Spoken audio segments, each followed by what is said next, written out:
Hello movie Barfs, and welcome back to the channel.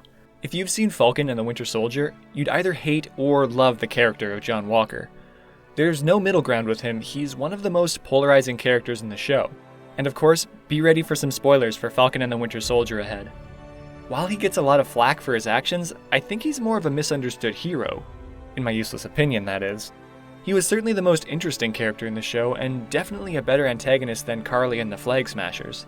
He was the underdog for most of the show, and I found myself rooting for him throughout. Right from his cameo appearance in the first episode, we see that he's had a rough start in terms of our perception of him as an audience, for the simple reason that we know he's inherently not the Captain America that we're supposed to get, since Sam was the one that Steve passed the mantle on to. When the filmmakers focus on the look of disappointment and regret on Sam's face when John is revealed as the new Cap, we feel the same emotions as he does. Emotions are contagious. As the audience, we feel cheated and betrayed, just like Sam. We feel that the person wielding the shield is an imposter, someone who hasn't earned his position as the Star-Spangled Man. The cheeky wink that John gives to the camera also gives us the impression that he's not taking this as seriously as he should. I honestly thought he looked like a kid fresh out of high school. We as the audience are probably thinking, who's this guy? And what makes him think he can be Captain America? So naturally, within just a few seconds of screen time, we are primed to dislike him from the start due to the show's framing of him as someone undeserving of the mantle. And you know what they say about a first impression.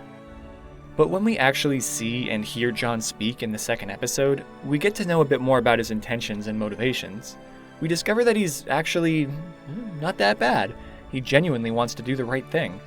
And honestly, after that locker scene with his wife and Lamar, I was starting to warm up to him a little bit. I didn't know about US Agent from the comics or who John Walker was, but from looking at his facial expressions, especially his sly-looking smile, I had a hunch that he would turn villainous sometime later. As the series develops, we start to see more of his flaws that make us doubt him further. He's impatient and impulsive, as seen by him telling Sam and Bucky to stay the hell out of his way after he couldn't get them to join him, and being easily frustrated when he rages out at a suspect during a raid. As the audience, we can't help but compare him to the previous Captain America and think, Steve wouldn't have done this. But let's consider the situation from his perspective. You have an armed and dangerous terrorist group on the loose, and you're desperate for leads. Sam and Bucky, the two people who can be of the most help, are constantly giving you the cold shoulder and are all but spitting in your face when you've been nothing but accommodating with them. Of course he'd be pissed off. He even gives Bucky a get-out-of-jail-free card but gets no thanks in return. And not to mention, he's in a position where he's unequipped for the job. He doesn't have any powers, and he's not a super soldier like Steve or the Flag Smashers are. He's completely outmatched in battle, and he knows it. Later on in the show, we find John butting heads with Sam and Bucky again, this time over confronting Karli. Remember, at this point, Karli and her group have already bombed a refugee building, possibly killing hundreds. In his eyes, she's a terrorist who has to be stopped immediately while he has the chance. So when Bucky tries to block him, he naturally gets agitated. He feels that Bucky has an air of superiority about him because he's enhanced with the super soldier serum, and he's resentful of that. He feels bullied and insulted that although he has the authority of Captain America, he still has to be kept in check by someone operating outside the law. Later on, while he may appear to be condescending to Sam, bear in mind that he and Bucky are harboring an escaped criminal mastermind who caused the Avengers to break up. From John's point of view, he's just trying to contain Zemo before he wreaks more havoc, and he doesn't get how casual Sam and Bucky are with him. In fact, they're effectively criminals too in the eyes of the law for breaking Zemo out of prison. And when the Wakandan guards come to apprehend Zemo, John tries to reason with them, but they pull out some nonsense about having jurisdiction wherever they find themselves. What was the point of the Wakandan guards coming to arrest Zemo anyway? All along, I thought they were going to bring Zemo to face Wakandan justice, but in the end, they sent him to the raft instead? Guess they don't have jurisdiction wherever they find themselves to be, after all. Okay, John may have overstepped his boundaries when he tried to rest his hand on one of the guards' shoulders, but I couldn't help but feel sorry for him when he was getting manhandled around like a rag doll. And then we have Bucky adding salt to the wound with his taunts. We then see the epitome of his struggle as Captain America when he laments over the fact that he just got bested by a bunch of non-super soldiers. At this point, how can anyone not root for him after seeing him get trashed around and that look of defeat on his face? He's such an underdog. He wants to do the right thing, but he doesn't have the means. He's just a normal guy, no super soldier serum, no cybernetic arm, and no special flight suit. I just couldn't wait for him to take the serum to level the playing field. And by the way, I'd be remiss if I didn't mention the amazing acting job Wyatt Russell did here in this role. His is truly one of the best performances in an MCU title, playing one of their more memorable characters. Further on in the show, we get John Walker's biggest mistake in his short career as Captain America, killing a member of the Flag Smashers in full view of a smartphone recording public. Now look, that was definitely wrong, and it's made 10 times worse by the fact that he did it in front of an audience. The image of him standing with the bloodstained shield will forever be one of the most haunting images in the MCU. He could have just brought the guy in since he was surrendering anyway. But let's consider the situation here. While his actions are wrong, I feel John Walker gets a disproportionate amount of hate here. Wasn't this something along the lines of what Tony Stark was doing at the end of Civil War with Bucky?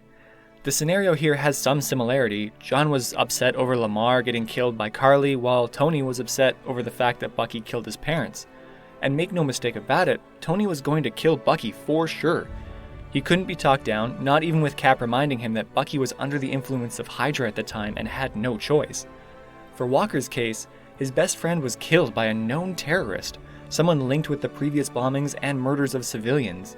And his experience was fresh. He just saw it happen, while Tony at least had decades to deal with the loss of his parents. Now, I'm not saying that either Tony or Walker are right. Both of their choices are wrong, but it would seem that Walker was in a more difficult position than Tony. Remember, Tony knows that Bucky is not ultimately responsible for their deaths. The only reason Tony didn't kill Bucky was because Steve managed to depower him, a privilege that Walker didn't have in his weak moment. Or let's look at another case with Hawkeye.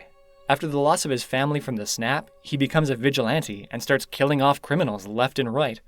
John Walker's kill was nothing compared to the massacre he caused, but yet we're still able to accept him when he rejoins the Avengers. Or how about Wanda from her recent show? She didn't kill anyone, but she did hold an entire town hostage to play out her fantasies in WandaVision. But yet we're still able to root for her, and no one gives her as much flack as what John Walker gets. In all these scenarios, all the characters do morally questionable acts, but only John seems to get a disproportionate amount of hate. Sometimes it's all a case of perception and framing. And I don't really get what happens next. Sam and Bucky decide to pursue and corner him instead of the terrorist group and their leader? Like, come on. Surely the Flag Smashers are still a bigger threat than him.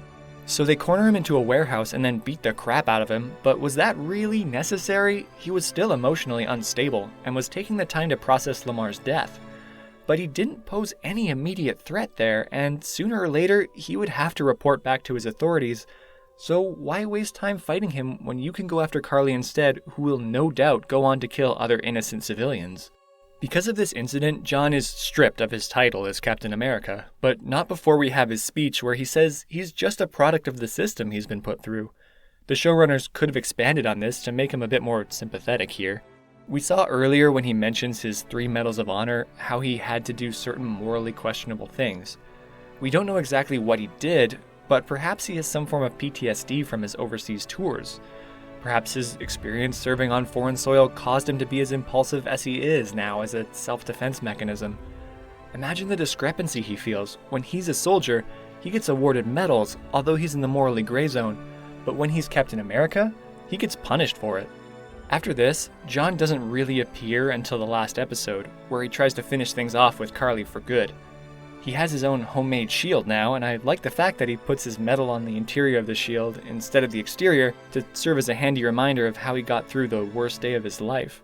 But something I don't get is why he doesn't just straight up use a gun. In fact, hardly anyone uses firearms in this show despite being soldiers. Does being a super soldier now mean you have to always use your fists? Sam and Bucky used to carry guns in the events of Captain America the Winter Soldier. What's with all the knives and fists now? The threat of Karli and the Flag Smashers could have been resolved much faster if the heroes had better weapons instead of always resorting to melee combat. And they don't need to shoot to kill, they can shoot to immobilize or keep them at bay at gunpoint. But I guess we wouldn't have our 6 episodes then. But as it turns out, Karli is just shot dead in the end, most anticlimactically too, if I may say so. I thought John would end the show as an anti-hero, but the show just makes him a straight-up good guy again. It's as if once they manage to find a reason to strip him of his title, they just ignore all the character buildup he's had previously. It seemed uncharacteristic of him to suddenly become all merciful, handing the Flag Smashers over to the police while he quotes Abraham Lincoln. I did like the fact that he decides to give up on chasing Carly to save the falling armored vehicle instead, proving what Lamar said about him consistently making the right choices in the heat of battle.